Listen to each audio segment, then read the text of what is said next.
Reverend Dr. Gordon A.R. Edwards.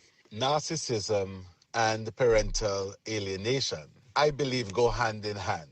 It's almost difficult, impossible even, to picture a narcissist as a parent because narcissism, in and of itself, posits that a narcissist does not understand what it means to love or to show empathy, to show care, to mirror and pay attention to what's going on in the child. So you can understand how difficult it would be for a narcissist to be a parent. But here is the thing though. Narcissism cuts across and prevents a child from developing normally because the narcissist is all into self and self-interest rather than the interests of the other. So those, say, the first 3 years of life, 2.5 to 3 years of life, when the child's sense of self and attachment or relationship styles are developing. Imagine a parent being narcissist and then also having to be consistently and sensitively responding to the emotional needs of a child. It's virtually impossible because the narcissist cannot develop a sense of connection with someone else.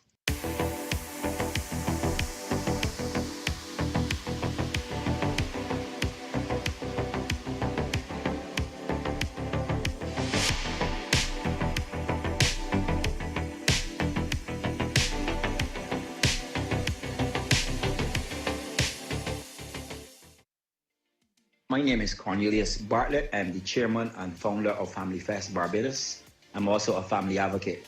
When I think of narcissism and parental alienation, I think of the most absolutely devastating phenomenon that I've seen hit the family probably in the last 30 to 40 years. Not only are the victims on the receiving end in a very devastating position, but the children who are the real innocent victims here are the ones who will not only suffer as children, but very often will go on to become narcissists themselves and experience many emotional and psychological disorders. So our conversations through these discussions is not just about a talk shop, but about empowering you, the listener, with the knowledge and the information that you need to not only manage for yourself, but to help maybe a family member or a friend manage as well. So we're looking forward to having you join us in listening in or even participating in one of our panel discussions on Facebook and YouTube. Until we see you online, God bless.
We're Family Fest, giving our best, empowering families to be the pillars of society.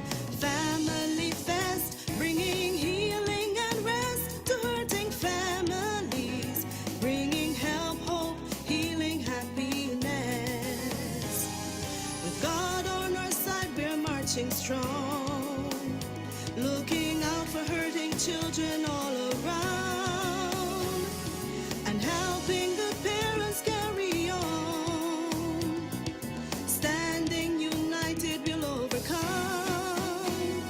We're Family Fest, giving our best, empowering families to be the pillars of society. Family Fest, bringing healing and rest to hurting families, bringing help,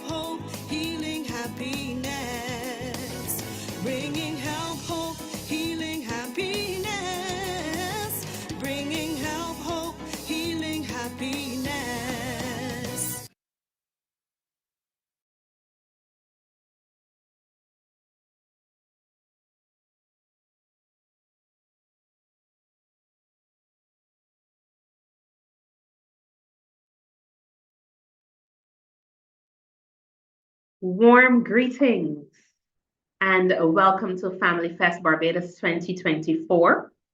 Our topic for discussion this evening is narcissism and parental alienation. We're going to be looking at the evidence and the symptoms of both of these in action in day-to-day family life. This is part 2. I am Lisa Dawson. I'm going to be your moderator for this evening.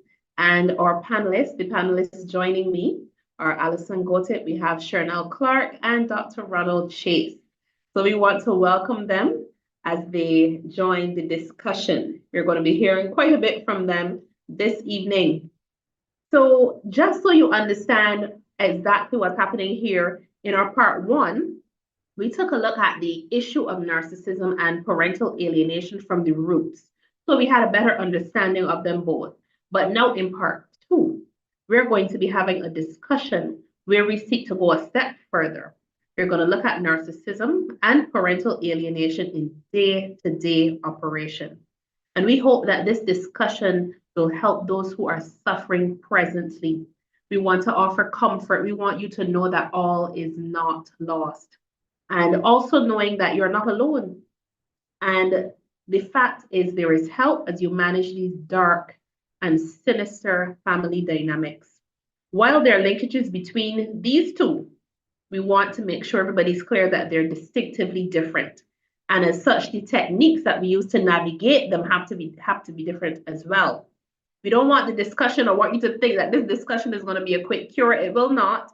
But we do believe that it will give us the ability to recognize and put anyone who is a victim in a better position to be able to avoid the pain and the mental torture that may come with not understanding narcissism and parental alienation.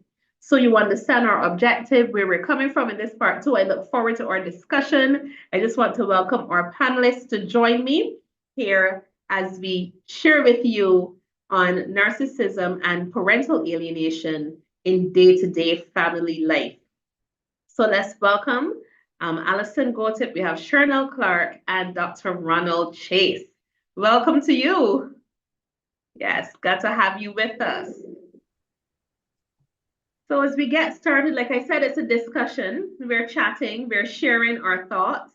And I know that you have lots to share with everyone. So just so we get a better idea of who you are, you know, what angle you're coming from, just tell us a bit about yourself. So I'm sure, Dr. Chase, you don't mind if the ladies go first, right? So we're going to have the ladies going first. So Shernell, over to you. You can just tell us a bit about who you are, your heart, and I guess a bit about what you do, what causes you to be able to speak on this topic.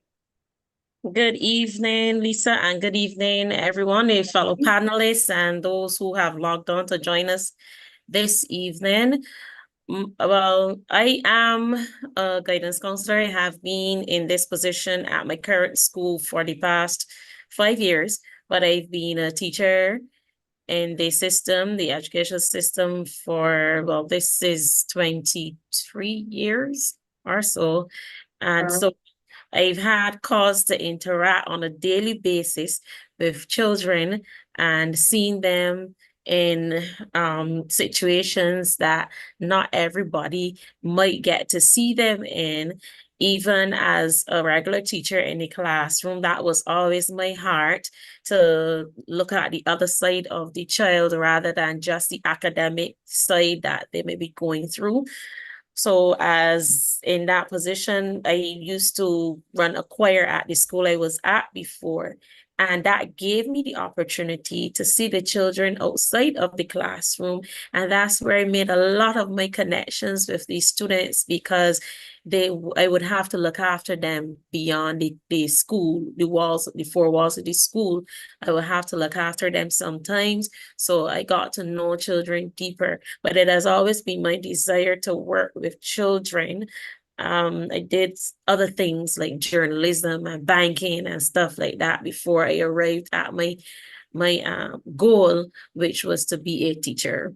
And then it branched into being a guidance counselor, and it is something that I know I wanted to do, looking at life or looking at people, not just on the surface, but looking to understand their behavior, the things that they do, and how they behave, what might cause, what might help to abate or to divert them from the path of destruction. So in a nutshell, that is who I am.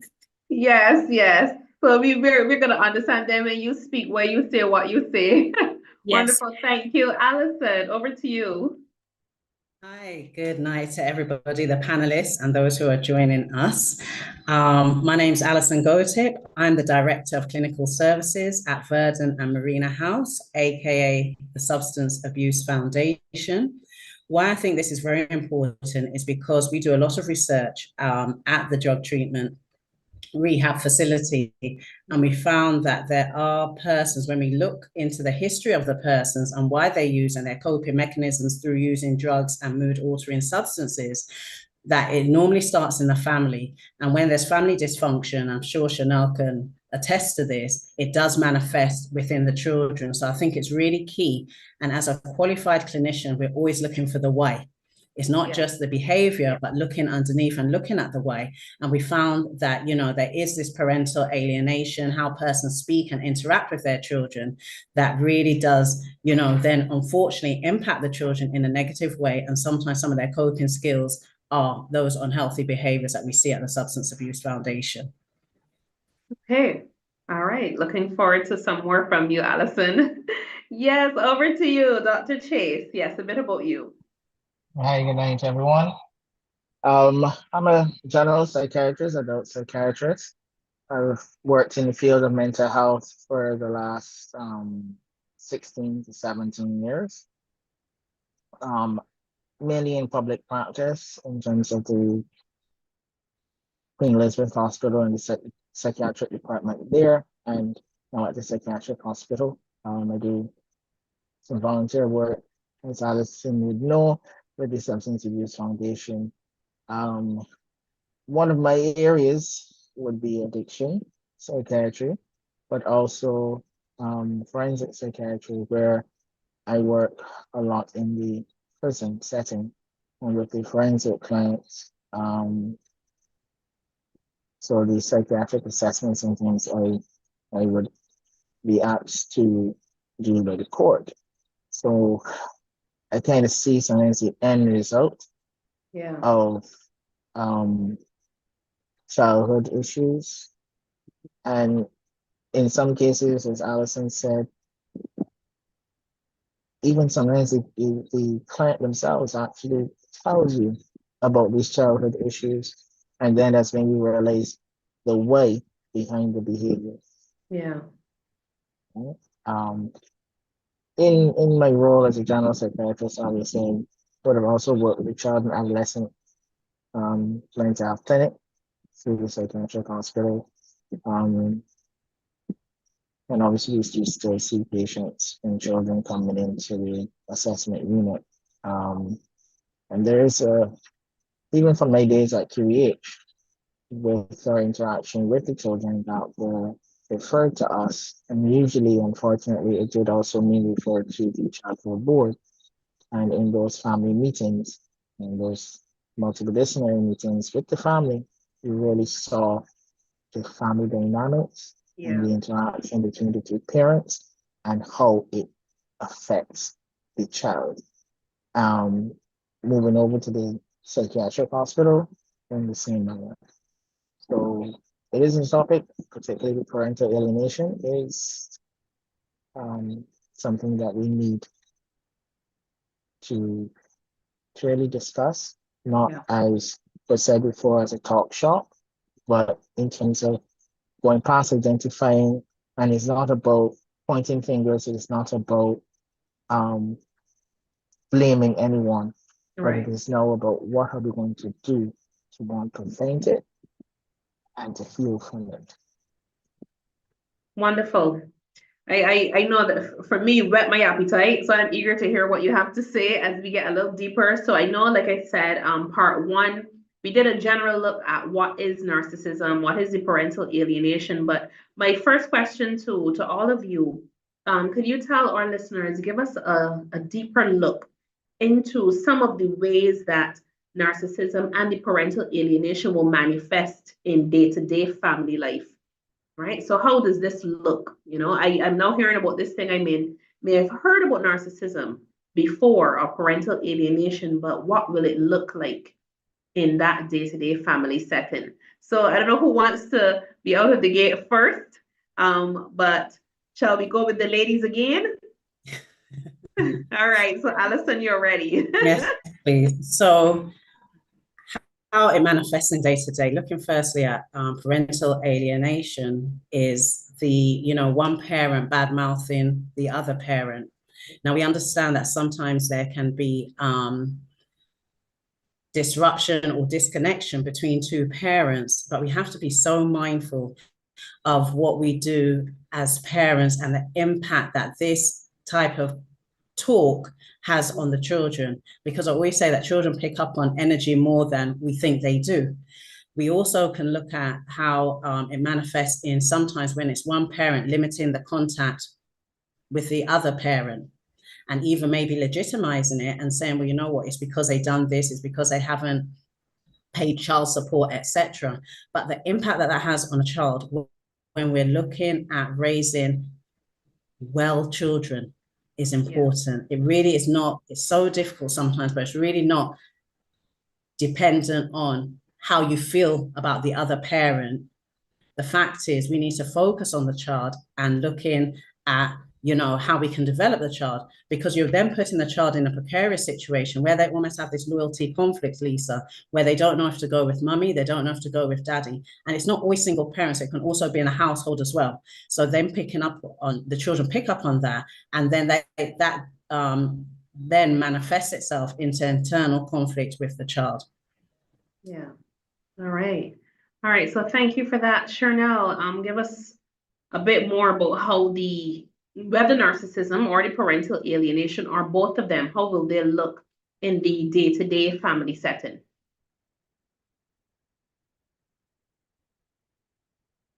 Just make sure that you're unmuted. Yeah. Yes. Okay.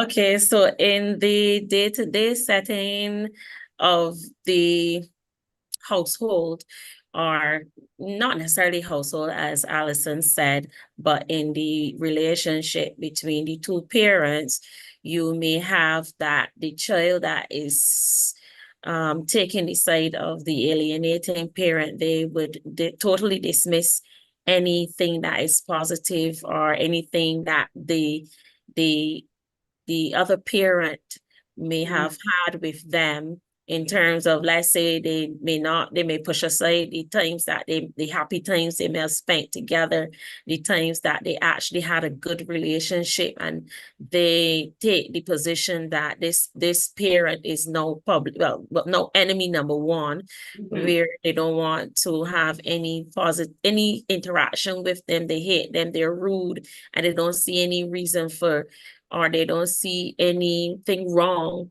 with them being rude and disrespectful to the other parent, simply because they've sided with the alienating parent. And I always say, in the end, it doesn't benefit the child in any way. So while one parent may feel, the narcissistic parent may feel that they're winning, that they're on the winning side, at the end of the day, I do believe that children need both parents in their lives. And I see it every day where children they'll be angry, and you try to figure out, so why are you so angry? They'll downplay and say, oh, I don't even know, everything's fine. But then when you get to ask the other questions, like, so do you have a relationship with this parent? Do you have a relationship with that parent? And you get to realize then that they have this hatred toward the other parent. And most times it is because the alienating parent is saying things about the other parent in their earshot, or they're saying things about the other parent directly to them, that causes them to form an opinion based on what they're told rather than what they hear or experience. Matter of fact, they don't want to hear the other side of right. things. So that is one way of the narcissistic and parent alienation being manifested in day-to-day life. Okay. All right. So Dr. Chase, let's hear your description of what this looks like. It has many different faces. Okay. Well, one of the faces that I will speak about is, as the others were speaking, yes, the poor relationship with the alienated parent, but it comes out, yes, as anger, disobedience, conduct issues sometimes, but it also, the deeper issue is that even although you are the parent telling the child or saying things negatively about the other parent, the child inherently has a relationship or an attachment to both parents. So you're actually hurting, the child is hurting to hear this information about their other parent, but it will come across in anger or it will come across in conduct. Another way in which that comes out as well is, I have seen it a lot, used by the child to manipulate situations. Right. So they are aware that the two don't speak, or they speak and they have different conflicts. They're aware that one parent may want to outdo the other. Right, So right. I play on that. I use it to my advantage as a child, but that is to the detriment of the child, because it does not allow for consistent boundaries of parenting when you're raising children.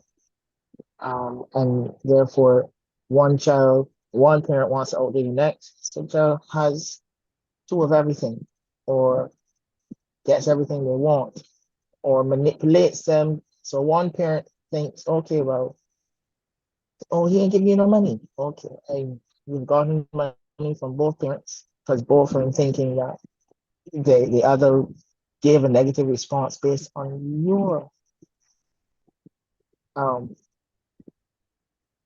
bias that you've put in the relationship that you have with your co-parent. I will give a quick example where there was a 14-year-old girl. She had asked to go to the movies with her friends. Right. The mother said, "Oh, well, sure, I will take you. I will take you. I will, be around in the area." Obviously, she didn't want that because there were boys coming to the event. So she went to the father and she told the father, "Oh, mommy won't let me go to this thing." And oh, okay. Don't worry, I can take you. So she went back to the mother and she said, Daddy said that he can take me because he can be at that side anyhow. All right. Cool. She goes back to the father. Mommy said she doesn't want you to take me, she can take me herself. So each of the parent thinking that the other parent is doing it.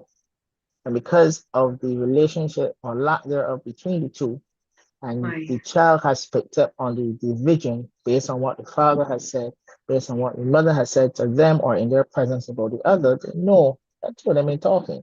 So I'm not getting on the phone to verify anything. So I can tell you whatever it is. So I go to the movies by myself with my students, and I get money from both of them because both of them think that they're the Wow. right? So you have that scenario that also comes out of it.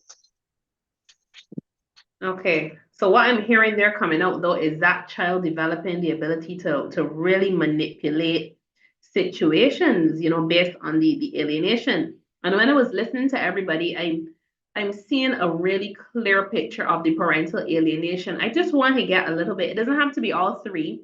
Any one of you can do it.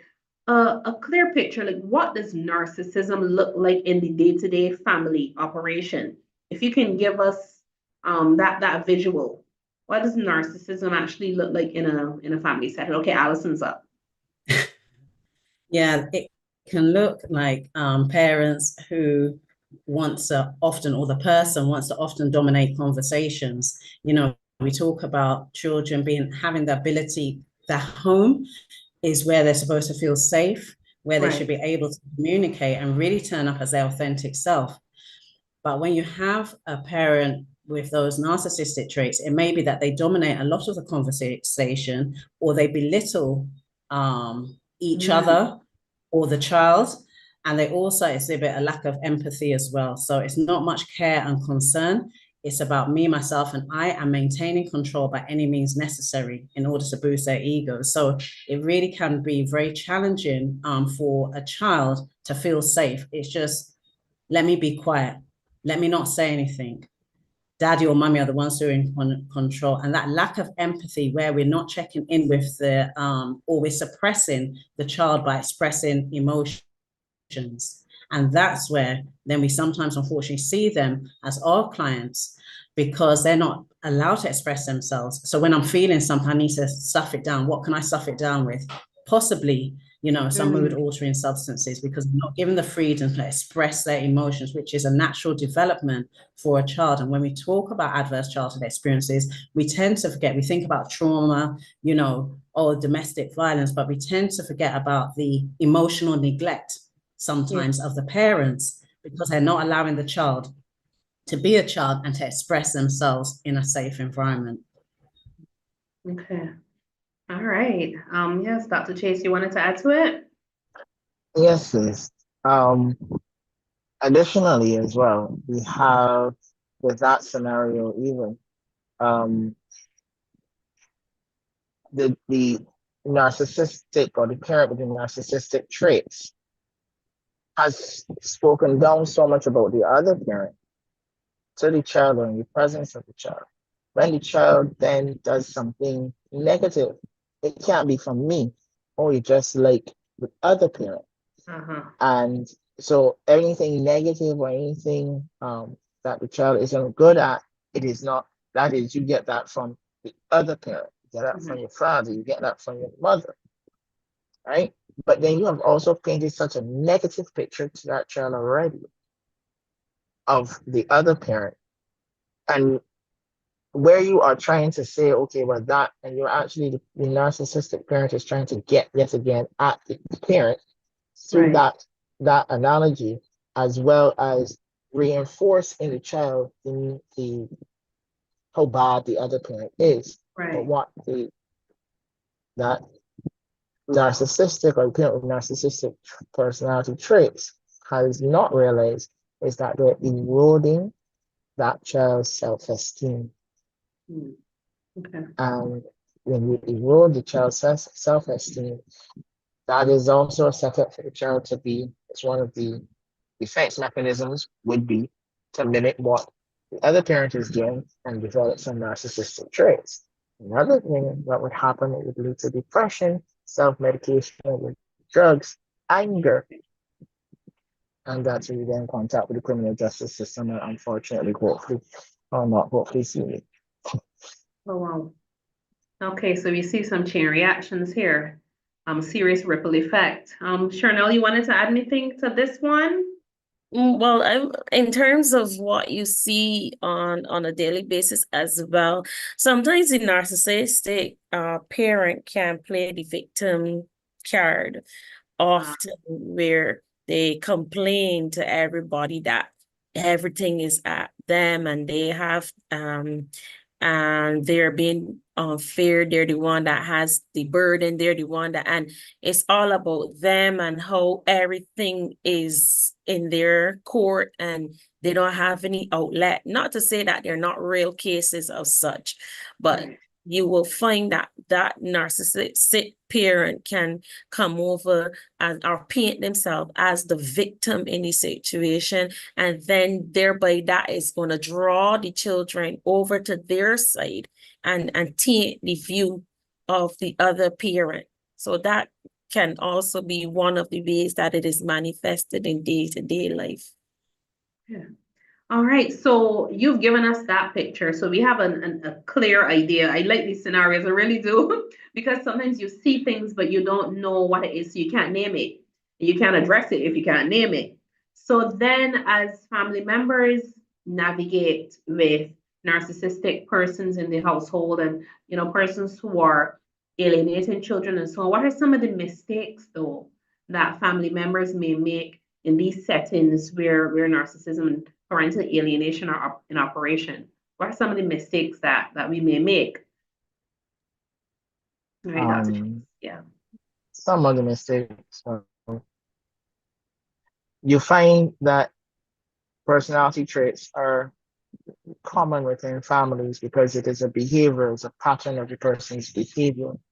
And our behavior, as Alison said earlier, is formed at a very early age through our environment and through those persons of significance in our early childhood years, which would be our parents, our direct adult, or immediate adult family members. And therefore, if we have a narcissistic parent or a parent who has narcissistic traits, more than likely, some of the other family members, the mother, the father, may have some as well. But apart from that, sometimes as a family, what we tend sometimes to do is actually, it's sometimes not even just the parent that is alienating. Sometimes it is the other family members that is alienating that child from one or both of the parents. And it happens a lot in co-parenting in families where both parents are not together, they're separated. Whether it be for bad or broken relationships or whatnot, you find that the family members will pull to each other, will pull to their respective family members. And therefore, then it doesn't just be the parent making these comments, it then is sometimes, you go to that house, you hear everything negative about mother.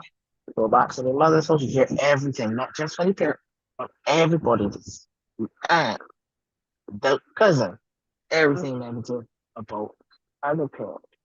And therefore, the child doesn't get a break. And some children get frustrated with it. Like, this is everything you would have said earlier, they just don't want to be in this milieu. Others may manipulate it, but some just not want to be in it.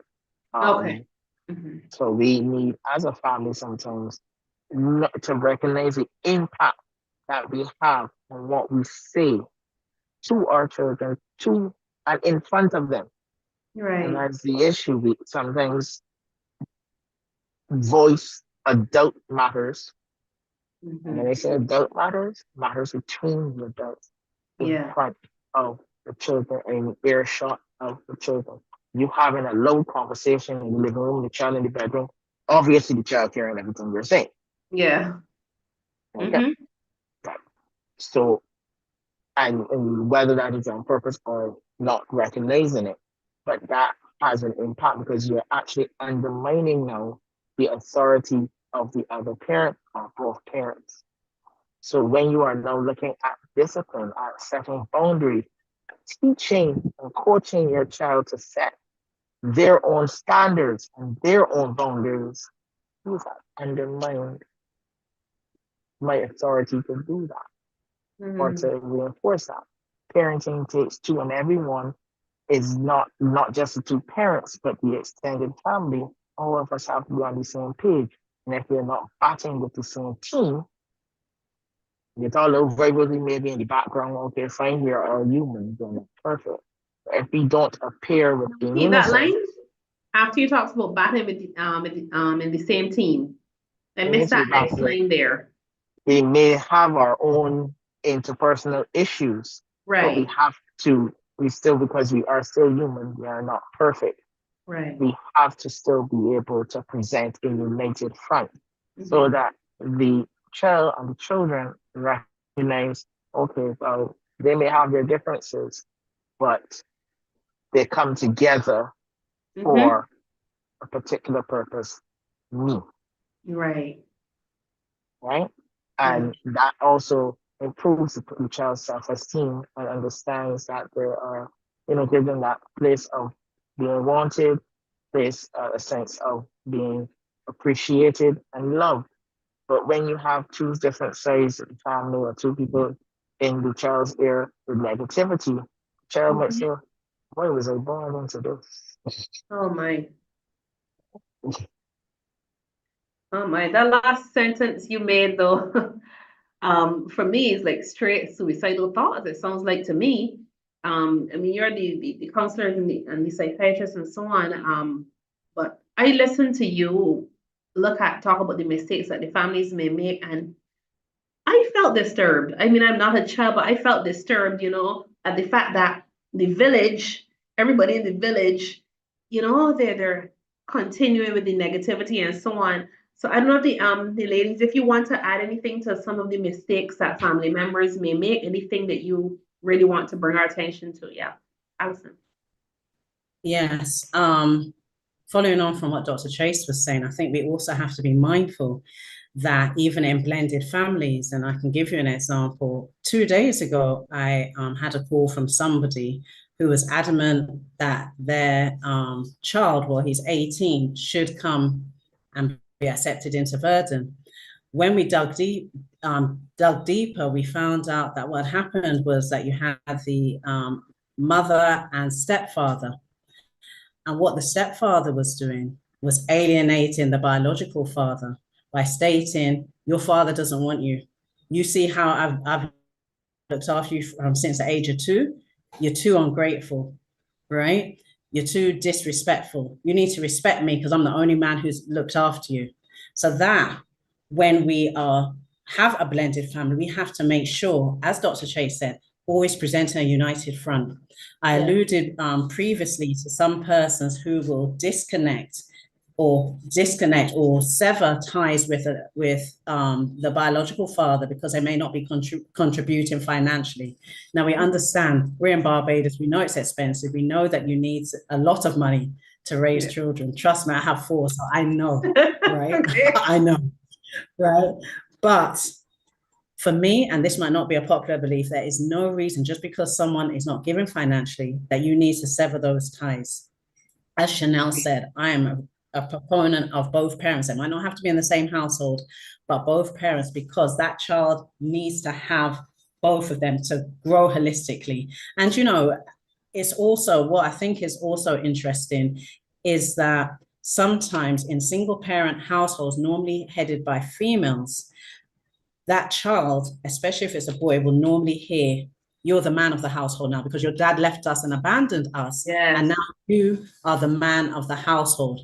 So then for a young boy who wants to keep his mother happy, who wants to protect his mother, takes on this role that he has no reason to be taking on. He is not even ready, or neither is he responsible. He can start resenting his father who has abandoned him because that's the story he's been told. He can then take on that responsibility, and then you get parentification where he almost thinks he's an adult. So you're telling him, giving him mixed messages, be an adult, be a child, be an adult, be a child. And that is so important for how we speak about the other parent and not put additional responsibilities onto children because they are going through their transitional phases. And we need to allow them to do that in an environment where they don't feel the extra and added responsibility of, I've got to look after my mother, because then that relationship becomes very enmeshed. And I'll just leave it as that. Yeah, so I listened to both of you. So far I've jotted down suicide and resentment coming out of the mistakes that families make. So let me hear from Chanel now. All right. So on the other side too is the fact that the parent who is on the other end, they may decide, well, I don't want any conflict, so I'm going to step away, I'm going to step back. And that is a common mistake that a lot of persons will make. And I'm not going to say men, because we know that it happens on both sides of the fence. Okay. So stepping back, we're stepping off or stepping back. That's a common mistake because we don't want the conflict. We don't want to deal with that. We don't want to deal with the situation. So some persons may just step back and decide not to play a role in their child's life just because they feel alienated. They feel they don't want to have the stress of dealing with it. And that's a mistake, because as difficult as the situation is, the child is going to remember that you did not step in. You chose to go your way because you didn't want to deal with the situation. In fact, the child may feel you don't want to deal with them rather than not wanting to deal with the other parent. And as Dr. Chase was speaking, I mean, about the whole matter of adults talking in front of children, that's something that angers me more than anything, because children don't need to be part of those conversations to be to be swayed one way or the other. Deal with your matters as adults and leave the children out. And I say that all the time because it gets under my skin. Right. Deal with your matters as adults and leave the children out. The children will figure things out, They're not as they're very perceptive, more than we even want to think. They see a lot, they hear a lot, and they form their opinion. So you don't need to form a child's opinion for him or for her. Let the child form their own opinion, and at the end of the day, they can decide do I love both parents? Did one parent do this or did one parent do that? And they can decide that on their own without the interference I call it interference of the adults in the situation, making things worse by involving the child. Conversations like that need not take place in front of the child, and we have to resist as adults. We have to resist that temptation to speak ill of the other parent in front of the child. It's hard sometimes. You gotta bite your tongue sometimes, but it has to be done for the sake of the children. And that's something that bothers me. Yes, and I see why. Because even as you spoke there just now, I can feel the passion. I can feel the passion, and I do agree. So when we speak about the mistakes that family members make, you were speaking just now about stepping back and then children feeling that neglect and abandonment.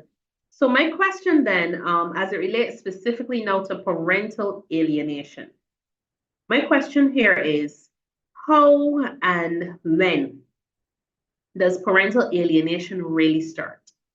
How and when does parental alienation really start? Well, it can start with something as simple as just a little comment, a little slight comment that you make about the other parent to the child or in front of the child, and then it can escalate. So something as simple as say, "Oh, he's so stupid though," and you think that that's just a little comment that you made, and you don't think that the child picked up on it or whatever, and then it can go full blown right all the way up to cursing out the parent in front of the child and making them feel or look small in front of the child. So something as simple as that. All right. Yeah, so who's up next? How or when does parental alienation really start? Anybody else wants to add to it? I agree with Shana.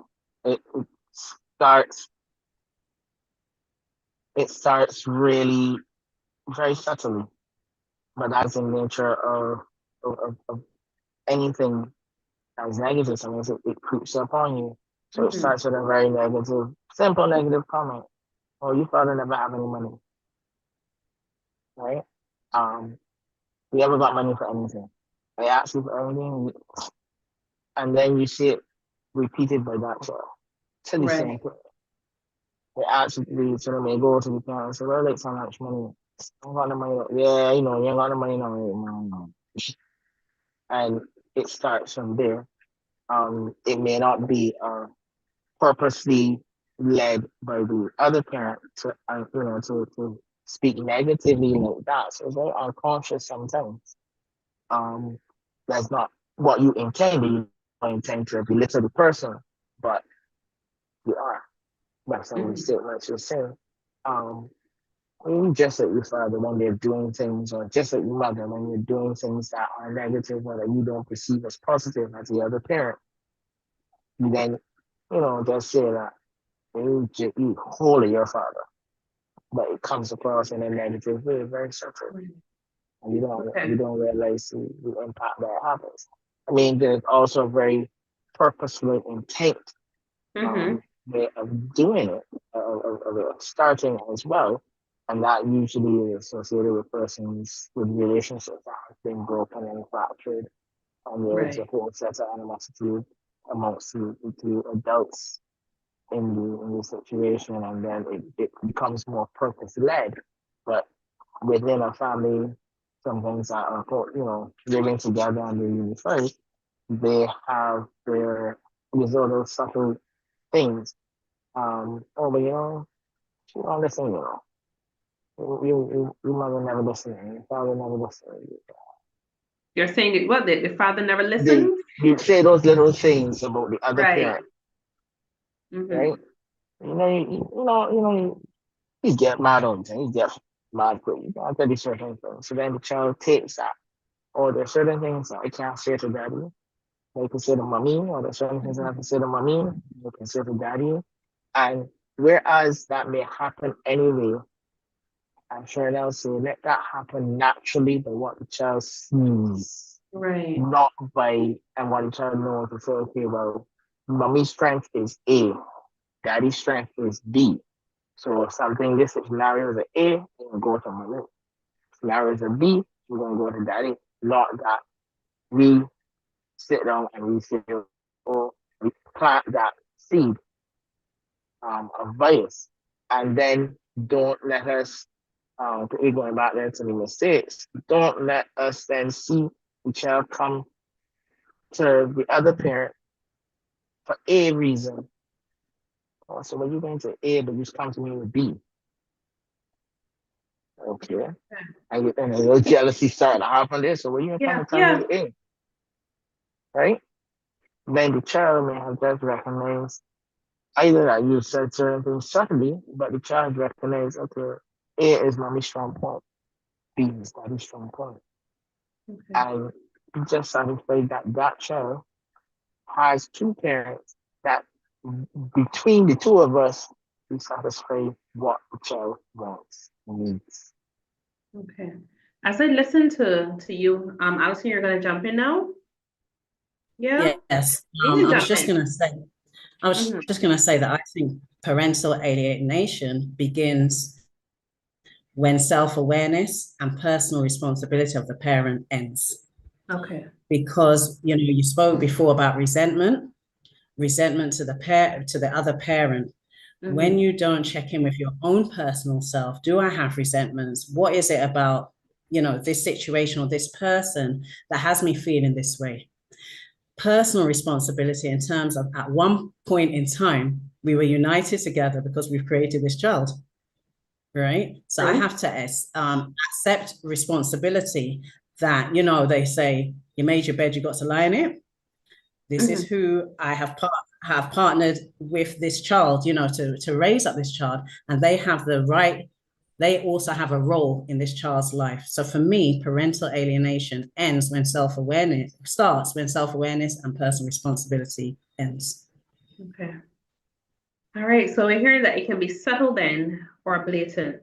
And honestly, as you shared, Dr. Chase, when you were sharing there just now, what came to mind is that sometimes there are parents who are great parents who may not realize that they're doing some parental alienation in their day-to-day lives, because as you brought those scenarios, sometimes we do, kind of make ourselves look like the better parent and so it is food for thought for all of us. So we have some persons who are online who have given us their thoughts, their ideas, and so on. So we're gonna take a look. And so we have someone on YouTube. They're asking us, is there one parent that is more likely to show narcissistic traits? So one of you can take it if you want to. So I'm going to throw the question again. Is there one parent who is more likely to show narcissistic traits? Who's going to take it? All right, Dr. Chase is out. I think that's fairly simple to answer, so that's a pretty easy question. It can happen to anyone. Okay. It can be displayed in anybody. There's no higher incidence or probability that the father will have more narcissistic traits and the mother will have is actually quite equal. It really comes down to the um individual background. So there's no increase bias to any of the two. All Even right. as I said, even the grandparent that may be active living in the household still ends up. So Okay. can come from anywhere. All right. So it can be either one. All right. The ladies are good with that because I have another question for you. Another. Okay. So we have someone from Facebook now, and they're looking at, I guess, our discussion, and we're talking about advice as it relates to narcissists. But the concern for this person is that narcissists, in their opinion, they don't function like normal individuals.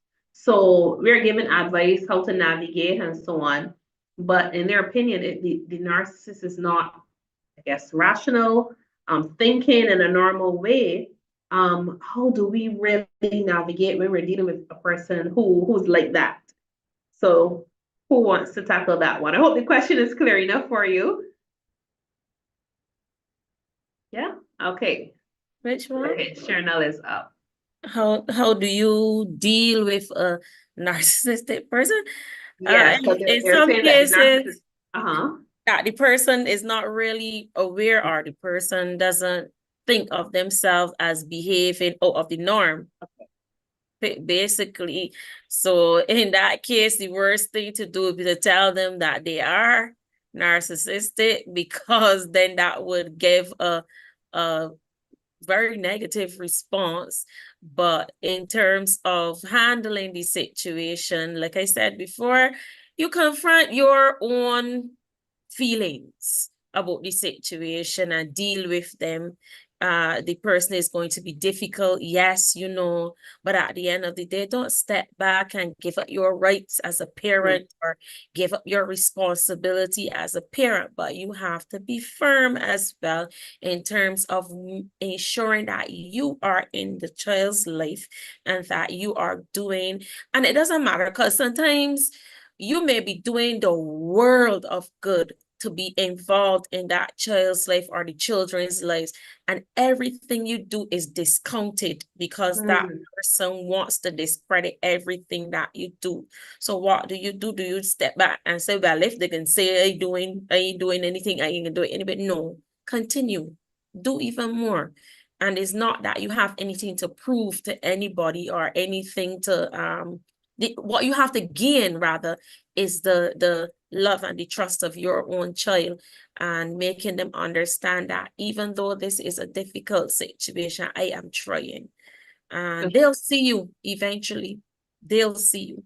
Like I said, when a child grows into a certain stage of life and they begin to realize what has been happening all along, they will form their opinion all over again as to, what the situation really was, or what they didn't know before has been revealed, and then it takes time. But the aim is not to allow that person to manipulate you in such a way that you react and step back and what's not, because they will manipulate you or the situation, play on the weaknesses that you have and make you think that you're nothing, make you think that you're small and insignificant and you don't have value to the child's life.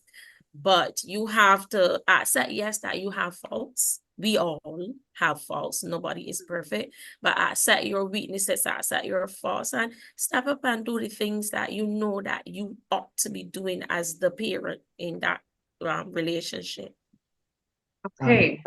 Additionally, may I add, when we speak about narcissistic traits or persons who display narcissistic or narcissism, I don't want our viewers to leave here with a judgmental view of Okay. persons.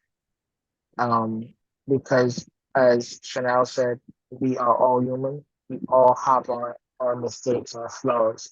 We're not perfect. So don't judge. And if you pick up on some of these traits, it is not for us to judge. And once we don't be judging, approach it with a judgment kind of mentality and say, okay, well, you just a narcissist and you're a bad person. You got no empathy. Figure out and work with the positive aspects of narcissism. Because a narcissist will aim to do everything to perfection because they have to be perfect. So highlight that to the child. Look at the standards, always uphold a high standard of appearance of what you do. And you identify that the other parent may have these traits. It's not then for you to show it in front of the face and say, oh, you see, you're a narcissist. How would you like person to throw your faults in their face? Yeah, so it's nothing that may not be the best thing in the world, but we're not perfect. But work with the positive things. I had a boss, a boss several years ago who would say the best thing in life is to know. So once you recognize, okay, Right. this is what it is. Mm-hmm. It's not about judgment, so you know where the person is coming from. As Chanel said, get to know yourself, so understand, you know now, okay, they may come to manipulate the situation, they may come to make me feel small, but Right. I have to know myself. I'm not going to play the petty game of tit for tat. No. Mm-hmm. We have a job to do. I have a job as a parent, and I'm going to do my job. And I'm not going to badmouth the other parent because of what I think they may have. I will both say, you see how this person, your father, your mother, you see how they always make sure the car is clean. They always make sure the clothes are cleanly pressed. You need to hold yourself to a standard and highlight the positiveness so that individual as well, the child is going to know and see the fault in both sides of the parent, but also highlight the positive so that the child gets the positive. All interactions with persons, the persons are going to have negative traits and positive traits. Mm-hmm. That is my thing in life. So I'm going to take the positive from this person and the positive from this person. So over the last 20 years, I've had several consultants in various specialties that I had to work under. Obviously, within the last 16 years, most of them have been psychiatrists. And yes, no one is perfect. All of us have our weaknesses and our strengths. I have my weakness, I have my strength. And what I try to do is I adopt the strengths that I see others do. And a child is going to do the same.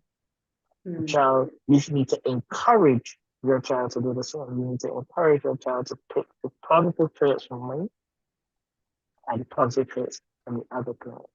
Because if you encourage that, then you have done your job to improve upon yourself in your job.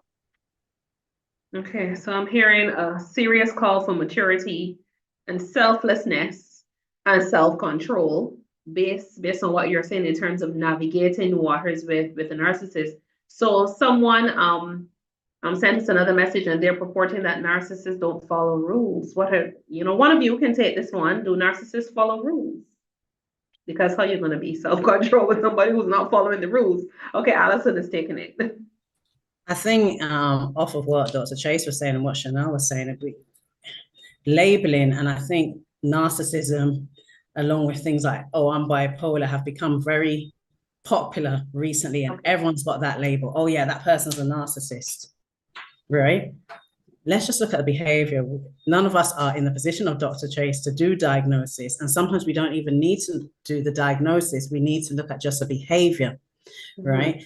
Now, do they follow rules? It's very vague. What rules are we speaking about? Are we talking about societal rules? Because every parent does have a responsibility to take control of their household, right? Everyone has a responsibility to appear in this world as confidently, because as Dr. Chase was saying, being an example. So it is not to demonize narcissists, because when you look, and once again, I go back to the why, they probably came from a household that was dysfunctional as well. that lacks some form of control. So now they're turning up in society and adulthood as I need to control every situation. And sometimes it's just a thing of, I don't want my child to turn out like I did, or I don't want my child to have the same experience as I did. So I'm going to try as much to control, to navigate, to have everything very sterile and follow my path with strictness. That might not be a narcissist. They may have narcissistic traits, but that might not be a narcissist. So I think it depends what rules we're speaking about. And even using things like what's normal, what's not normal, we have to look at it in context, because that person came from somewhere. They didn't just appear out of their mother's womb and say, hi, I'm a narcissist, right? But I do think that a lot of the times that narcissists set their own rules and their own goals, in inverted commas, that they want to achieve. And sometimes it may seem very extreme. Sometimes it may seem like it is very controlling, but sometimes we have to have empathy. It's not easy. I'm not saying it's easy, but have empathy, which means let me place myself into that person's position. What happened before that? Why have they turned up like this? Why are they so demanding of the child? Why do they feel that they need to dominate? And it could be that they lack self-esteem. So they feel that they have to overcompensate and keep talking and dominate every conversation, or they don't want to hear about their child's emotions because it makes them feel uncomfortable. And they haven't realized that, you know what, it's not about me, it's about what makes that child feel uncomfortable. So we have to look at those things and really unpack it. But that's my long-winded answer. I will briefly add my brief. Very good, actually. Very briefly. But the following, not just what rules you're speaking about, but in general, actually, not following rules is not part of a criteria for a narcissistic personality disorder. And in actual fact, I find that the person with those traits, narcissistic traits, they pride themselves in following every rule. Oh, okay. Because it is a matter of perfection. I always seem as if I am above board. I have to appear as if I am doing every single thing correct. And as Alison said, even I set more and higher rules for myself because I have to be the beaming light above everyone. I have to be the best. I have to show my special abilities, my special gift. You have to praise me for how well and above I do my stuff. So yes, I follow rules. I also create a lot of rules. Okay.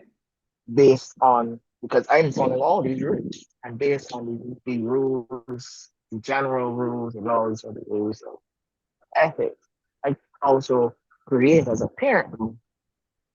I would create additional rules because you're my child. You have to be perfect, standing for life. So I hold myself to this standard, and so this is where, as I said, there's some positive, but too far left is also too far right. Right. So there's always have to balance. And this is where the other parent has to recognize, not from a judgmental point of view, a humanizing point of view, but to recognize, okay, well, this is, okay, we got to level it out. We got to balance these rules and these expectations, because if you don't balance it, then the child gets a message, and the child will say, well, I can't reach that standard and inadequate. And then what happens? It then goes down into deflated self-esteem. It goes down into, I am disappointing my parent. I'm a disappointment. Along the lines of depression, suicidal thoughts will come in there. We have problems. Or we have the child going the other direction in terms of, well, that's a cancer. I was fighting about it. I can do it as I feel like, and they become very disrespectful. I will do me because I'm a disappointment. I cannot reach your high standards and your standards. I can't follow those strict rules, so I will try to follow them. So then you get the opposite effect. So balance in life is always important. Wow. Okay. So we had a good view into the narcissist, and thank you guys online for sending in your questions and your thoughts. We're kind of not claiming. I think we're descending, the plane is going down. So we're kind of descending in our discussion, but we just have one or two more that we want to address that were asked online. So question, and we can get one person dealing with this one. What about if we have a situation where the parental alienation, is in place and the child has been brainwashed, well brainwashed, and now wants nothing to do with parent A? So what does parent A do? Does parent A force himself on the child? How does parent A navigate this? I don't know who wants to take this one. The parental alienation has happened and the child has been brainwashed. Doesn't want anything to do with parent A. What does parent A do?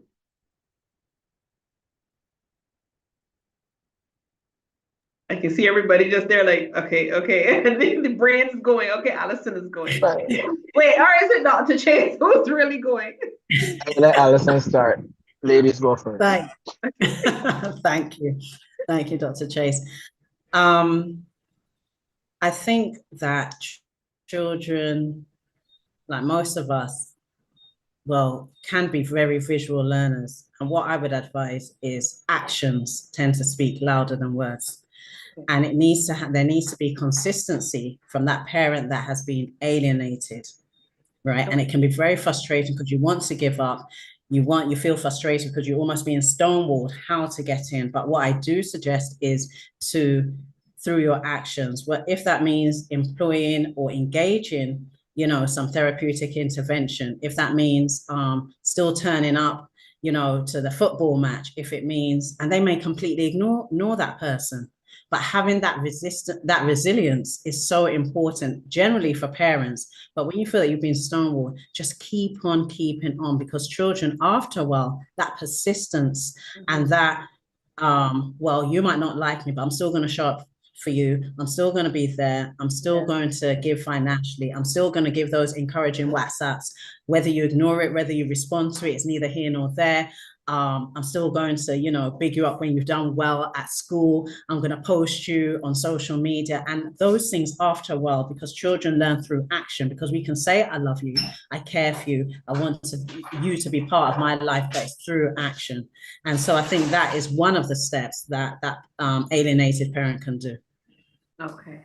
All right. So seeing that we have a couple more coming in from online, we're going to just pack a punch with our answers because we have one or two more that we really don't want to leave hanging. So yes, Dr. Chase, what should the alienated parent do?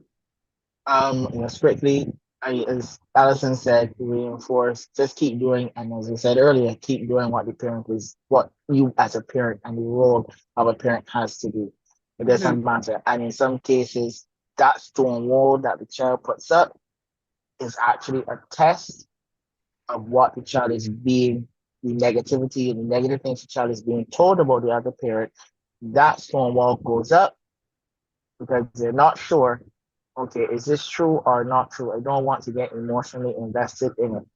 Or does this parent actually care something about me and still want to be in my life and still doing what is a parent needs to do? So sometimes that stone wall is a test for the parent to be the parent.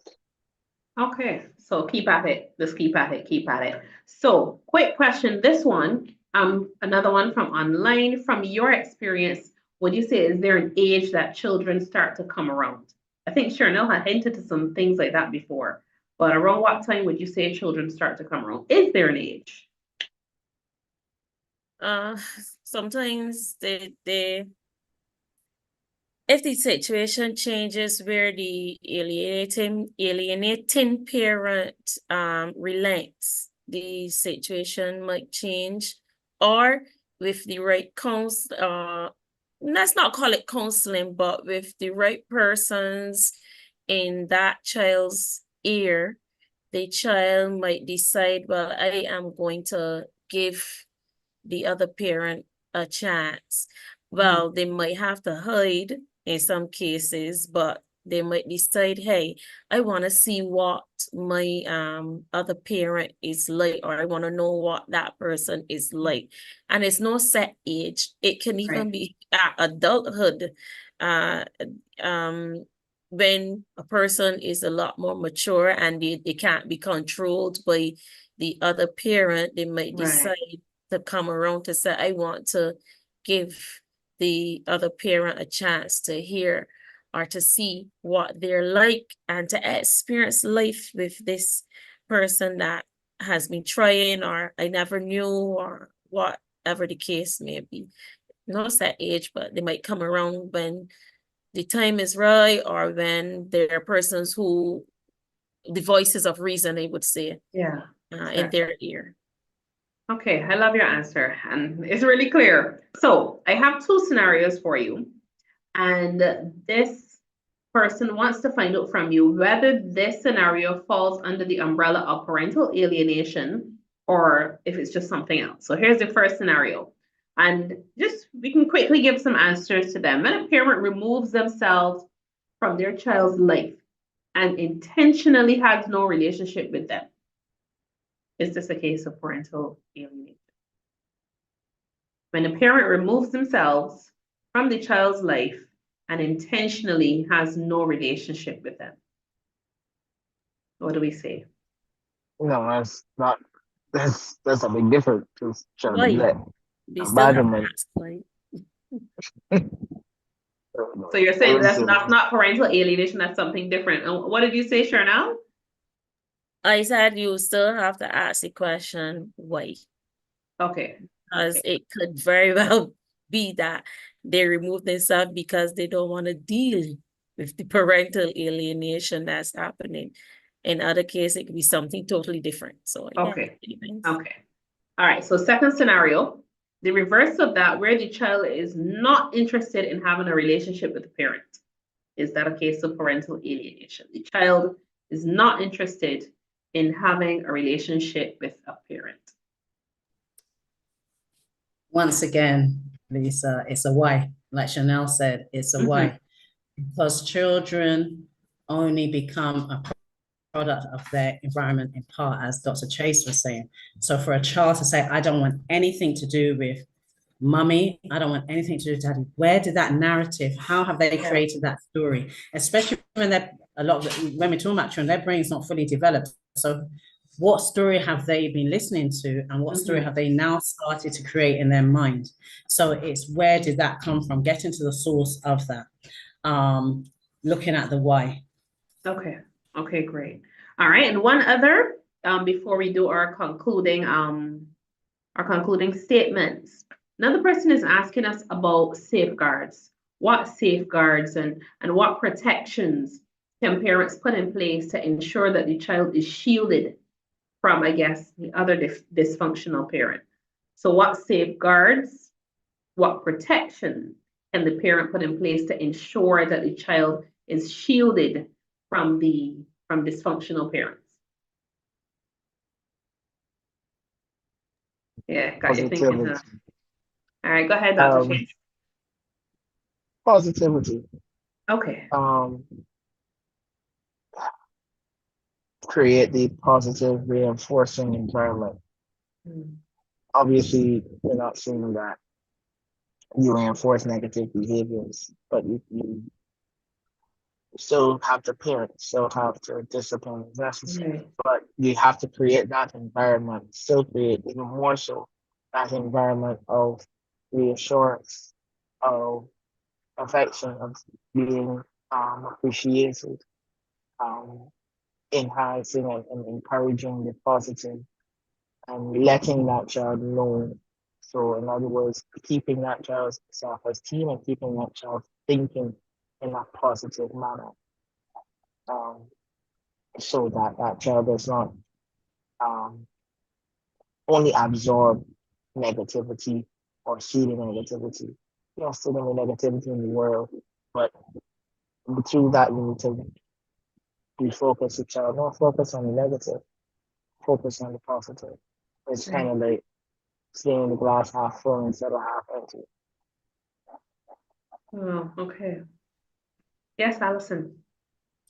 Yeah, I think also if it's a situation where you're safeguarding because the child leaves the house to spend time with their mother or their father, and then when they come back, they're a completely different child. It's repetition, it's consistency, and you still need to adapt, state what what environment you want to raise a child in. If it's half a week, a weekend, it doesn't matter. You just need to go through repetition. And it can be very frustrating and challenging if you're saying A and the other parent's saying B.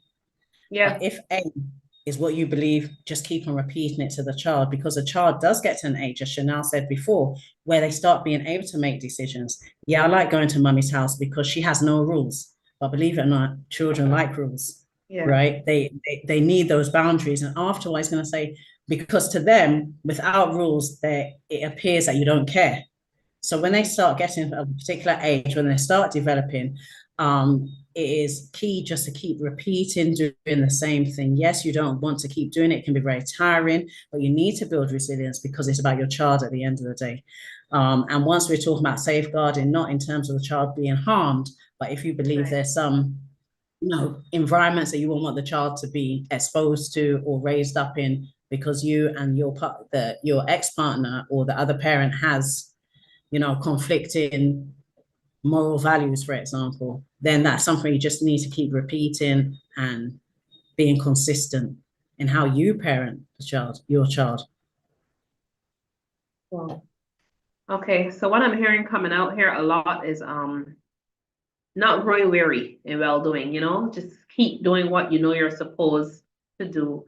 Keep your standards up, don't drop them. So it's really food for thought.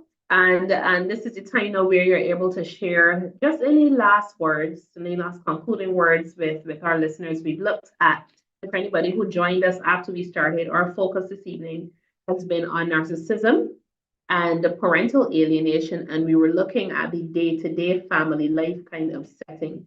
So we heard from Charnel Clark, counselor. We heard from Alison Gotek, who specializes in working with persons who are being rehabilitated from drug abuse and so on. And we heard from Dr. Chase, psychiatrist. So your final words to our listeners. Any final thoughts, advice, anything you want them to really just take away from here? You have a moment that you can share your thoughts with them. Let's see. All right. So Chanel is ready. Okay, so I'll say we need to be considerate of the children, be mindful, I should say, of the children, and never be afraid to get help. Recognize that at some point in time, the children may need, or the child may need, that professional help. And there are avenues where some persons might say, well, I can't pay. So there are avenues as long as the child is school age, they're free. I think they're free avenues, whether the child is on the age or not. There are avenues that child can get the help that they need. And sometimes we only want to include counseling when people say the person is crazy or whatever, but that's not it. You need to get regulated or have the child regulated in a space where it is guided in the right way. And sometimes we are too afraid to ask for help.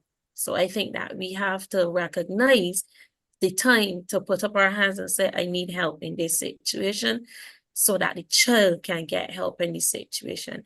And all those persons who might suffer from the whole narcissism and parental alienation on either side of it, because like we said, some people don't recognize that they're being narcissistic or that they're alienating, but it's to take care of yourself, make sure that you don't fall into the trap of manipulation, but rather to be really do some introspection and be mindful of the things that are happening and try your best to stay on top of it, regardless of how hard, how difficult the situation. Grow up, be mature, and do what you have to do to take care of yourself and of your child.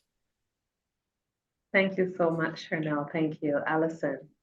Yes, following on from Chanel, I would have said it before, in terms of being self-aware as a parent is so important, because we as adults have to navigate life on life's terms, and we don't have it down pat as much as we think we have it as adults. right?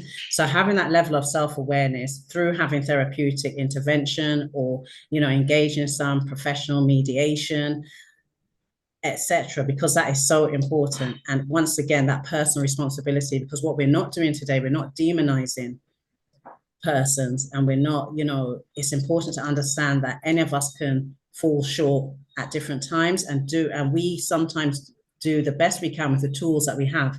And sometimes we need someone else to come along to give us that extra hammer, that extra shovel, because we need other tools to cope with life. And so it's important as parents that we have that take on that personal responsibility. As I said before, we've had this child together.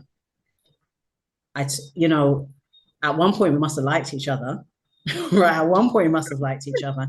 And so this is now a situation where I might not like the person, but that doesn't have to trickle down to my child. But let us use the tools that we have been given and also borrow some from other professionals who can help. We need to create a society, as Chanel says, where it's okay to say, I'm not okay, and that I need help, I need assistance, because when we truly care for our children, it's once again a community, right? It's once again a community. And so I think that's really important. Thank you so much, Alison. Dr. Chase? My final words would be to prioritize our children. Keep focused on what is important, who is important, and that is our child, our children, and do what we have to do. So that includes not being biased, not judging anyone for their faults, accepting persons for their good and their bad, because we ourselves have good and bad, because we have to focus and keep our eye on the focus on the point of our child. And our child will be a product of the environment that we create for our children. So we need to prioritize and keep focus on that. And that means keep pushing through and building resilience in ourselves in the situations that we find ourselves in. So be it. If it means we need to reach out and say, well, look, this is challenging my resiliency. I need help from me. I need help from a child. We need to do that. It requires introspection. It requires some sacrifice and some perseverance.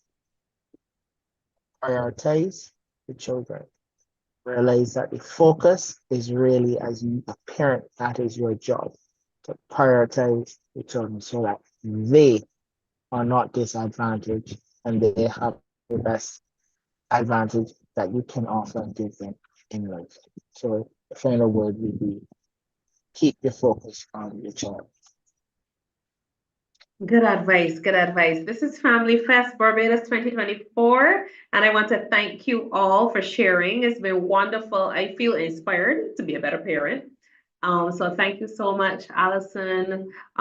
Thank you so much, Chanel, Dr. Ronald Chase. Thank you. Let me use the full name to everybody. Alison Goldtape, Chanel Clark. Yes, it was wonderful chatting with you guys. And for those who are here joining us, stay connected with our valuable discussions and insights by subscribing to our YouTube channel. You can like or follow us on Facebook and Instagram. You can partner with us by investing in the Family Fest Barbados charity. Of course, your support will help us to continue to promote healing within families and communities. Our social media handle is at Family Fest Barbados on YouTube, Facebook, and Instagram. And our website is familyfestbarbados.org. We look forward to seeing you again on Thursday, 7:30 p.m. for another discussion on narcissism and parental alienation. Thank you so much for joining us.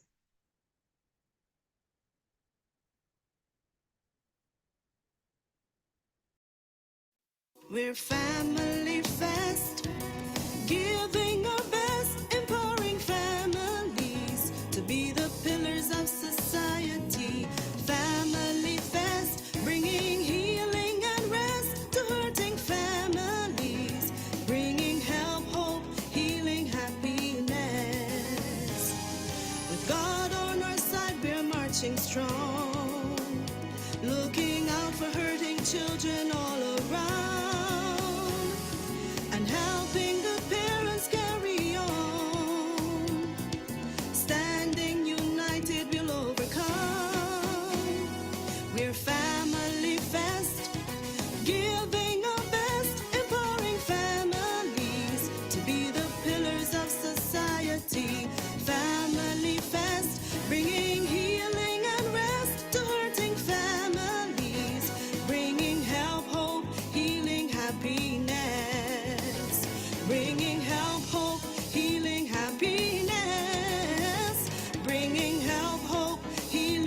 be